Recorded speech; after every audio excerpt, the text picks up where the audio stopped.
ಎಲ್ಲ ದುರಂತಗಳು ಆಗುವಾಗ ಸೂಕ್ತವಾದಂಥ ರೀತಿಯಲ್ಲಿ ಒಂದು ತನಿಖೆ ಆಗೇ ಆಗುತ್ತೆ. ಅಲ್ಲಿ ಬ್ಲ್ಯಾಕ್ ಬಾಕ್ಸು ಇತ್ಯಾದಿ ಏನೇನಿದೆ ಪ್ಲೇನ್ನಲ್ಲಿ ಅದೆಲ್ಲ ತೊಗೊಳ್ಳುವಂಥದ್ದು ಕೆಲಸ ಆಗುತ್ತೆ ಮತ್ತು ಅದು ತನಿಖೆ ಆಗುವಂಥದ್ದು ಕೆಲಸ ಆಗೇ ಆಗುತ್ತೆ.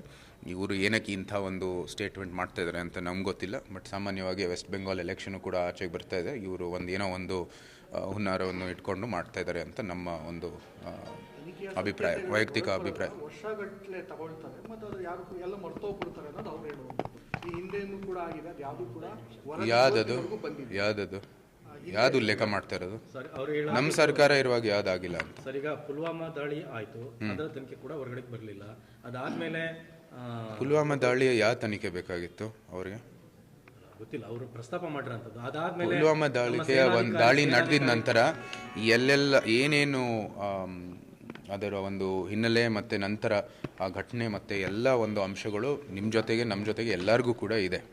ನಂತರ ನಡೆದಿರ್ತಕ್ಕಂಥ ಮಿಲಿಟರಿ ಏನು ಒಂದು ಪ್ರೋಸೆಸ್ ಇತ್ತು, ಮಿಲಿಟ್ರಿ ಒಂದು ಆ್ಯಕ್ಷನ್ ಇತ್ತು, ಅದು ಸಹಜವಾಗಿ ನಮಗೆ ಕೆಲವು ಎಲ್ಲ ಅಂಶಗಳು ನಾವು ಎಲ್ಲರ ಜೊತೆ ಹಂಚಬೇಕು ಅಂತ ಯಾವುದೇ ರೀತಿಯ ಒಂದು ವ್ಯವಸ್ಥೆ ಇಲ್ಲ ನಮಗೆ. ಅದು ಮಿಲಿಟ್ರಿ ಇರೋದ್ರಿಂದ ಕಾರಣಕ್ಕಾಗಿ ಕೆಲವು ಸೂಕ್ಷ್ಮ ಇದ್ದೇ ಇರುತ್ತೆ.